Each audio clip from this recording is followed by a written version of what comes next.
उसमें ये सब आर्टिफिशियल हैं। आर्टिफिशियल इसलिए हैं कि ये अर्थ क्रस्ट में चूंकि पत्थर की तरह पाए जाते थे ना, वैसा बिल्कुल लंबा सा या हमारी ज़रूरत के हिसाब से मैग्नेट नहीं पाए जाते हैं, तो उसको हम अपने ज़रूरत के हिसाब से मॉडिफाई कर लेते हैं। तो पहला है बार मैग्नेट। ये कहाँ इस्तेमाल होता है? एक कंपास वगैरह जो भी है, जो डायरेक्शन शो करता है, वहाँ एक लॉन्ग सा लंबा सा मैग्नेट बार की तरह की ज़रूरत पड़ती है। या लैब में भी अगर हमें ये मैग्नेटिक लाइन खींचना हो, आप अगर 11th-12th में जाएंगे हायर स्टडीज़ में तो देखेंगे कि आपको ये सब करना पड़ेगा। तो वहाँ जो लाइंस ड्रॉ करेंगे वहाँ इसकी ज़रूरत पड़ती है। तो ये इससे साफ साफ जाहिर हो जाता है कि एक सिरा दूसरे सिरे से कुछ दूरी पर है, तो इसके कुछ फार्मूले और कुछ कैलकुलेशंस आसानी से हो सकते हैं, इसीलिए ज़्यादा यूज़फुल है लैब वगैरह के लिए। कह रहे हैं कि जो एक रेक्टेंगुलर बार है और इसके दो पोल सीधे सीधे दूरी पर दिख रहे हैं, नॉर्थ पोल और साउथ पोल। ये जो लाइन्स आपको दिख रही हैं ये इमेजिनरी लाइन्स हैं। हम अभी इसके बारे में पढ़ेंगे कि ये क्या है। ठीक है। दूसरा मैग्नेटिक निडल, ये बेसिकली बार ही है जो आपने अभी देखा, वो रेक्टेंगुलर था और आपने इसको टेपर्ड कर दिया, इसके दोनों पॉइंट ज़रा, ताकि वो ऐसा क्यों कर रहे हैं कि इसको कंपास में यूज़ करें और ये कोई एक पॉइंट पे, पर्टिकुलर पॉइंट पे पॉइंट करे। चौड़ा रहेगा तो उसको रीडिंग नोट करने में परेशानी होगी। तो इसी मैग्नेटिक जो बार है इसे दोनों तरफ से पॉइंट कर दीजिए, एक सिरा आपका नॉर्थ हो जाएगा और दूसरा सिरा साउथ हो जाएगा। तो ये चूंकि ये देखिए ये क्या कर रहा है, अट्रैक्ट कर रहा है नॉर्थ से, तो ये साउथ हो गया और ये आपका नॉर्थ हो गया। तो इस तरह से आप देख सकते हैं कि ये जो निडल लगी रहती है कंपास में, ये बेसिकली इसी की निडल है। तो ये सब ऐसा होता नहीं है, इस तरह एग्जिस्ट करता नहीं है, बल्कि इंसान जो है अपने हिसाब से उसे मॉडिफाई करता रहता है, इसीलिए इसे आर्टिफिशियल मैग्नेट्स भी बोलते हैं। तीसरा तरह का एक मैग्नेट है जो बहुत मशहूर है, वो हॉर्स शू मैग्नेट है। ऐसा क्यों कहा गया, हॉर्स शू क्यों कहा गया? क्योंकि ये देखिए इसी शक्ल का है बिल्कुल। घोड़े की नाल जो होती है, जो कभी घोड़ा पैर रखता है कहीं जमीन पर, तो देखिए इसी तरह एक आर्क बनता है ना, इसी तरह उसके जो पैर होते हैं वहाँ पे एक लोहे की एक पतली सी स्ट्रिप लगा देते हैं उसके आगे, ताकि उसके पैर जख्मी ना हो, उसमें कांटे वगैरह ना चुभें और उसे चलने में आसानी हो। तो वो घोड़े का बेसिकली जो है शू है, हॉर्स शू से बोलते हैं। आज कल तो जनरली घोड़ा जो है आम सवारी के लिए इस्तेमाल नहीं किया जाता है, लेकिन किसी ज़माने में इसका बहुत रवाज था। आज जिस तरह पंक्चर बनाने के लिए जगह जगह दुकानें होती हैं, वैसे ही घोड़े के नाल लगाने वाले जगह जगह दुकानें हुआ करती थी, लेकिन आज इसका रवाज नहीं है। बहरहाल इसी शेप का होता है, इसी शेप का मैग्नेट बना लें, ऐसे टेढ़ा। इससे फ़ायदा क्या होगा? इससे फ़ायदा ये होगा कि ये देखिए होता क्या है कि ये मान लीजिए बार मैग्नेट है, इसका नॉर्थ यहाँ है और साउथ यहाँ है। जितना ज़्यादा क्लोज होता है नॉर्थ साउथ, उतना ही ज़्यादा मैग्नेटिक फील्ड ज़्यादा वहाँ पे क्रिएट होती हैं, और जितनी ज़्यादा dense and compact magnetic field बनेगा, उतना ही ज़्यादा फोर्स उस पर वो लगा पाएगा, किसी लोहे पे या निकल पे या कोबाल्ट पे। इसका मतलब ये है कि इसी को बेंड कर दें किसी तरीके से और इसको इस शेप का बना दें, तो ये देखिए क्या हो गया कि नॉर्थ और साउथ इससे पास पास आ गए। तो जितने ज़्यादा पास रहेंगे उतना ही वो फोर्स ज़्यादा लगा पाएगा। क्यों? क्योंकि मैग्नेटिक फील्ड ज़्यादा कॉम्पैक्ट क्रिएट होगी इसकी वजह से। तो इसीलिए क्या करते हैं कि जब ज़्यादा स्ट्रॉन्ग मैग्नेटिक फील्ड की ज़रूरत हो तो इसी बार मैग्नेटिक को ऐसे टेढ़ा कर देते हैं या इसी शेप का काट देते हैं, ताकि एक सिरा उसका नॉर्थ हो और दूसरा सिरा साउथ हो, और वो ज़्यादा फोर्स से खींच पाए, उसकी स्ट्रेंथ बढ़ा दी जाए। तो ये सारे अलग अलग तरह के मैग्नेट से एक उसी निडल वाले मैग्नेट जो कंपास में यूज़ करते हैं, जो डायरेक्शन बताता है। तो ये डायरेक्शन किस तरह बताता है, क्यों बताता है, हम अभी समझेंगे। बस ये समझिए, भले इसका आज के ज़माने में इतना बड़ा आप रोल ना समझे कंपास का, लेकिन आप इमेजिन करें कि 600-700 साल पहले जाएं, जब लोग समंदर से यात्रा कर रहे होते थे, तो उनके लिए ये कितनी कारआमद चीज़ थी। जब उन्हें पता ना होता था कि भाई हम किस डायरेक्शन में बढ़ रहे हैं, वो समंदर में पता कैसे चलेगा। समंदर में पता चला कि पूरा जो है आसमान बादलों से ढका है, कई कई दिनों तक वहाँ धूप नहीं निकलती है, आपको सन निकलने पता ही नहीं चल रहा है, डायरेक्शन पता ही नहीं चलेगा। चलो रात को एक कुतुब तारा निकलता है जिससे अंदाजा हो जाता है नॉर्थ का, लेकिन भाई जब बादल ही बादल होंगे जहाँ पर न उसे सितारा दिखेगा, न चांद, न सूरज, तो डायरेक्शन कैसे पता लगा पाएगा। तो उनके लिए सोचिए ये कितनी कारआमद चीज़ रही होगी कंपास। भले ही हम मोबाइल और इस इंटरनेट के ज़माने में हम इसको अहमियत नहीं देते हैं, लेकिन किसी ज़माने में इसकी अहमियत थी। बहरहाल ऐसा क्यों होता है कि छोड़ने पर जो है हमेशा नॉर्थ को पॉइंट करता है। ये बेसिकली हम, अगर आप नहीं देखे होंगे कंपास तो समझा देते हैं, एक मैग्नेटिक नीडल लगी रहती है और कुछ नहीं होता है सिंपली, और वो एक्सिस के अराउंड ये मूव करता है, फ्रीली मूव करता है। ये किसी चीज़ से चिपका हुआ नहीं है या इसमें बैटरी वगैरह जैसी ज़रूरत नहीं पड़ती है। यहाँ पे ऐसे रीडिंग्स ये लगे रहते हैं, जैसे घड़ी की सुइयों के किनारे 1 2 लिखा होता है, वैसे ही ये किनारे पर ये सारी चीज़ें लिखी हैं। अच्छा, ये उसका एक सिरा जो ऊपर की तरफ पॉइंट करता है वहाँ पे नॉर्थ लिखा होता है, नीचे साउथ, और जाहिर सी बात है अगर नॉर्थ की तरफ फेस करें और पीठ साउथ की तरफ हो तो ये जो राइट वाला ईस्ट और वेस्ट, लेफ्ट वाला हैंड जो है वेस्ट को पता चल जाता है। तो सिर्फ नॉर्थ साउथ को पता होने से आपको डायरेक्शन पता चल जाएगा कि पश्चिम किधर है, पूरब किधर है।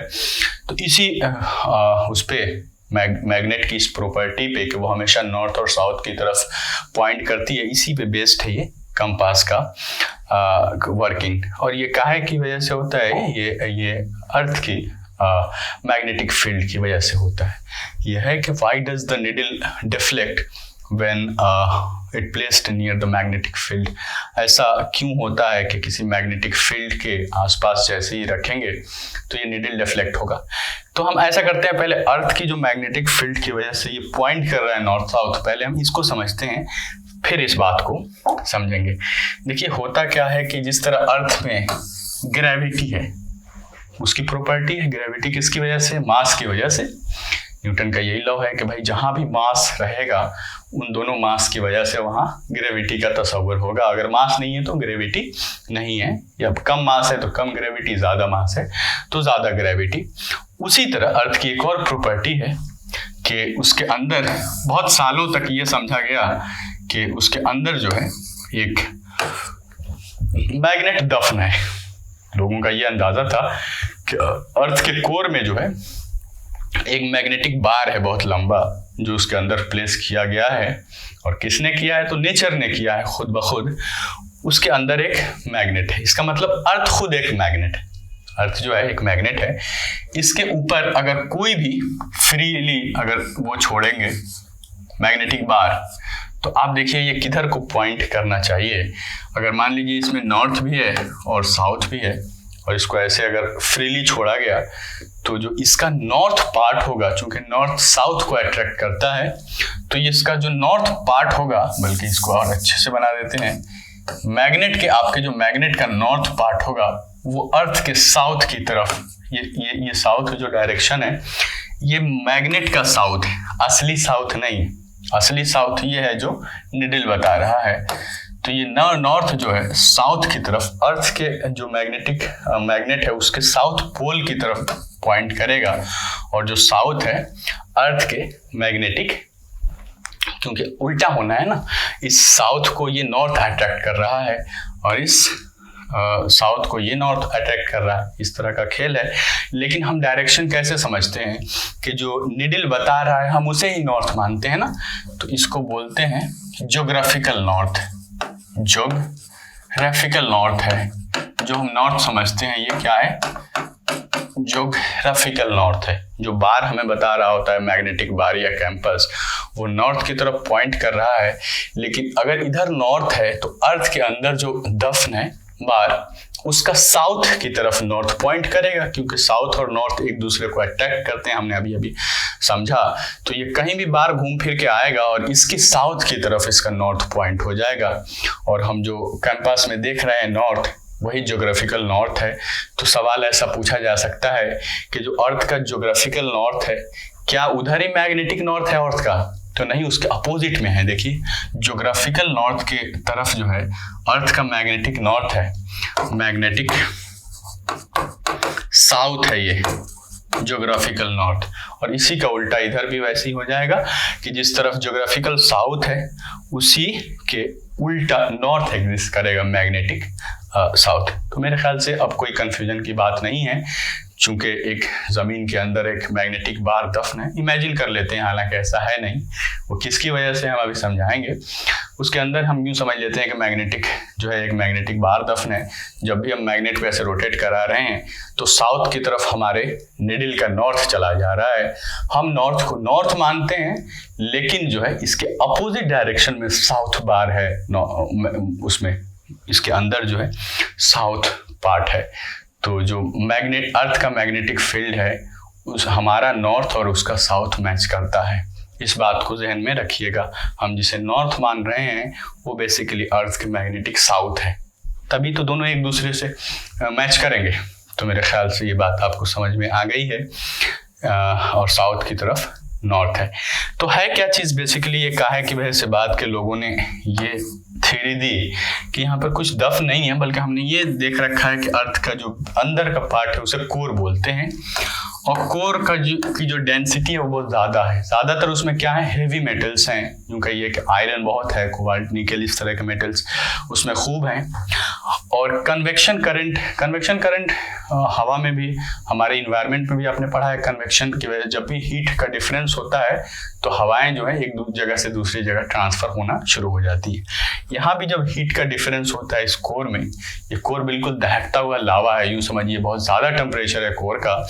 तो ये जितनी मेटल्स यहाँ पर एग्जिस्ट कर रही हैं वो मोल्टेन स्टेज में हैं, वो पिघली हुई हैं बिल्कुल, और ये मूव करती हैं एक जगह से दूसरी जगह।